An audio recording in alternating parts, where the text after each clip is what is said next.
What do you call a subway platform that's been perfectly preserved for 80 years, complete with fresh blood on the tracks, and mannequin conductors who move when you're not watching? Actually, Deshawn Rivers encountered this exact situation while investigating the disappearance of an entire homeless encampment from an abandoned subway station.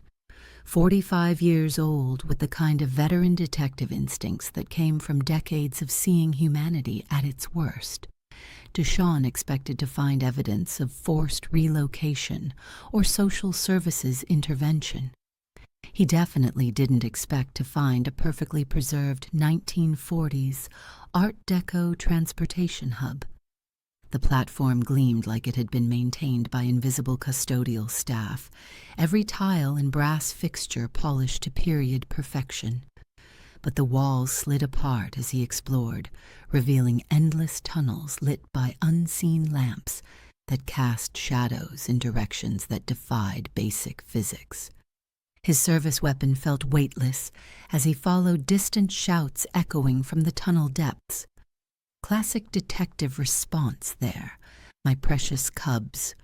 When faced with impossible situations, follow the evidence and hope your training covers supernatural transit systems. But every path led back to the platform, now populated by silent mannequins dressed as train conductors with eyes that tracked his movement. The tracks gleamed with fresh blood, despite the station being abandoned for decades. In the control room, switches flipped themselves with deliberate precision, and the destination board flickered through station names that had never existed on any metropolitan transit map.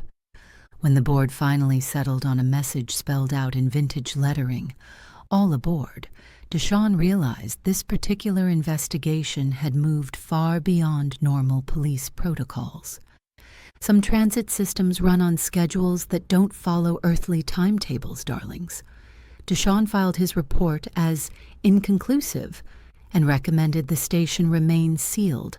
And honestly, sometimes the best police work involves knowing when to close cases permanently.